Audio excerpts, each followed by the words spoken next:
All right, here we are, NAMM 2015, Musician News. We came by the Waves booth, and as always, they got some really cool stuff for us to take a look at.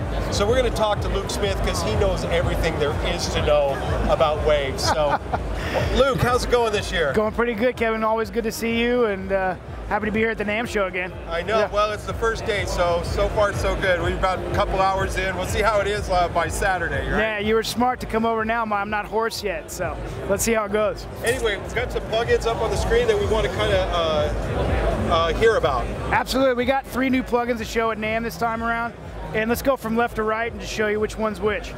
The left one is our new DBX 160 model, and this is a classic. You know, there's the 160X and there's the 160A. This is the original DBX 160, the only one with the VU meters and the wood panels, right? And you know, what we found, we've gotten a lot better at modeling over the years.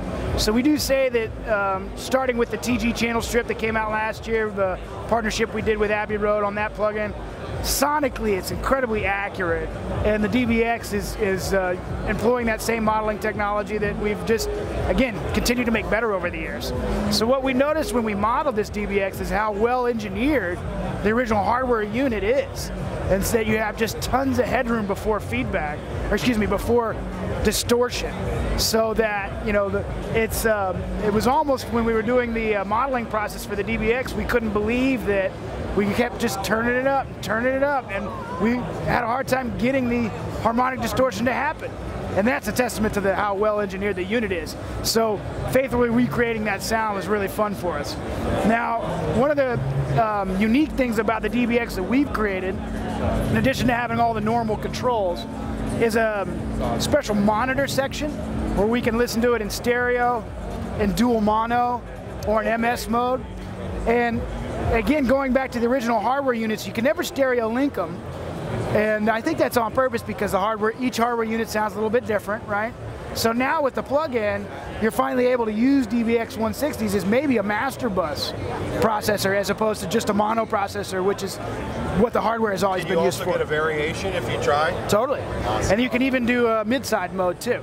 And the other really handy thing that we did is build in a dry-wet mix knob to the compressor, so that if you want to actually parallel compress with the plug-in, you don't actually have to duplicate a track and have one be dry and one processed.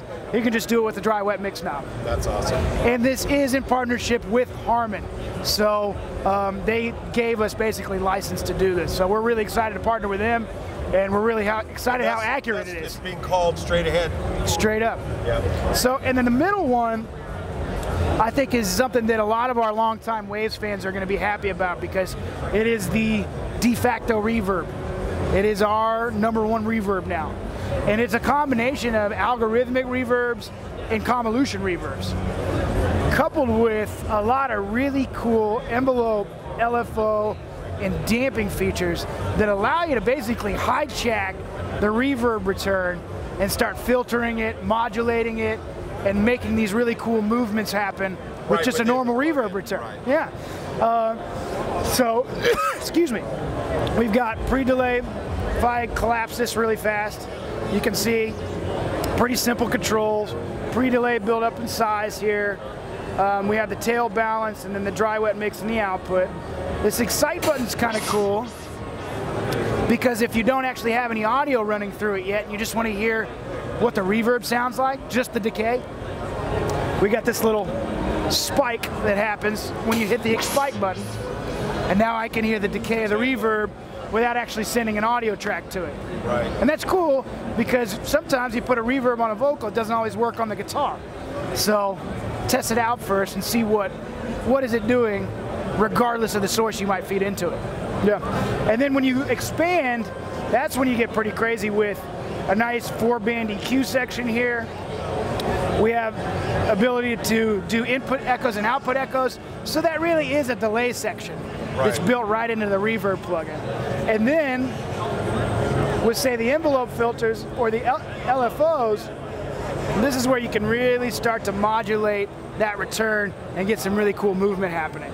We also have the ability to turn on this analog setting, which when you do that and then you turn up the drive, it's going to give you really cool harmonic distortion, kind of like how you used to overload your hardware reverbs on purpose. Right? And you get some cool graininess there, you get some nice high frequency sheen sometimes depending on how you use it. And so really it is about simulating overloading analog inputs on an old hardware reverb. Very nice. Yeah. Take a look at the presets real fast. Lots of presets there. So we spent a lot of time making sure that you get a lot of cool short hauls, long hauls, plates. And these are just places to start because this looks seriously tweakable. It does. Yeah. It does, and it is. Yeah. And then the last plugin I'll talk about is the Butch Vig Vocals plugin. By the way, these two are going to be out in a matter of weeks.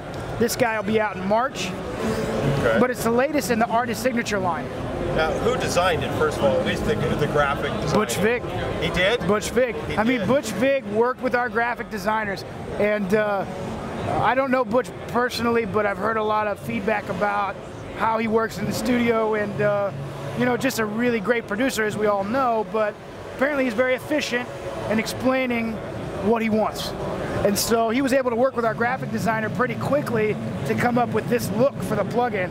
And it's funny when it looks like a watch. You know what I mean? I know, when I use it, the inside of a watch. It's amazing. It's a watch, it's a sports car, I don't know what it is. It is. But it's what it is, honestly, is a really awesome vocal processing plugin.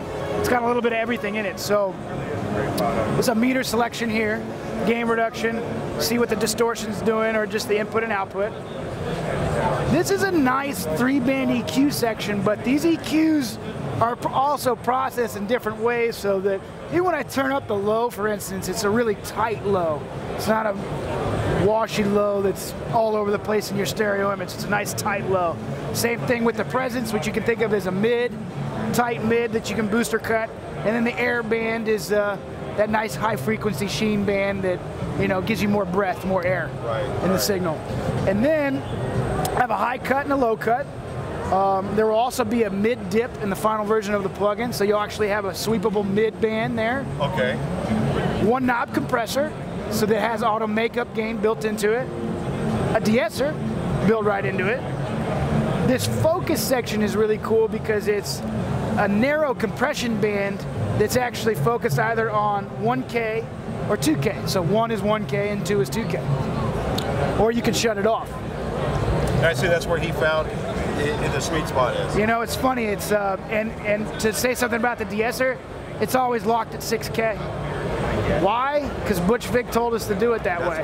And guess what? It sounds awesome. Yeah, it totally works. Yeah. And the tube and the solid state sections are basically you can mix up tube harmonic distortion and solid state harmonic distortion. So that's nice. Even harmonics, odd harmonics, and blend the two together if you want. So again, it's not just a vocal compressor or a vocal EQ. It is a vocal processing chain. This is a plugin that, you know, Butch has basically designed for us from the bottom up to be a really awesome vocal processing chain, but also be incredibly awesome to use. And you know, it's not laid out like a mixing console or a standard compressor or anything like that. When I use it, I can get a good sound in 5 seconds, which is the point of the artist signature plugins. Exactly. And it feels like I'm driving a sports car at the same time. Yeah, exactly what I was going to say is you guys really have hit it with the signature series because what you do gives you just enough room to be dangerous, but it also gives you the benefit of a pro engineer that's, you know, made so many hits and albums and records where he's dialing you kind of into the right areas. Exactly. And then I got to admit, the eye candy on this one is very nice. Yeah, very nice. Right, exactly right. So those are the 3 new plugins, and they'll be out very soon. Awesome. Yeah. Luke, thanks for talking to us. It's Waves booth, NAMM 2015, first day, day 1. Thanks, guys. Come and see us.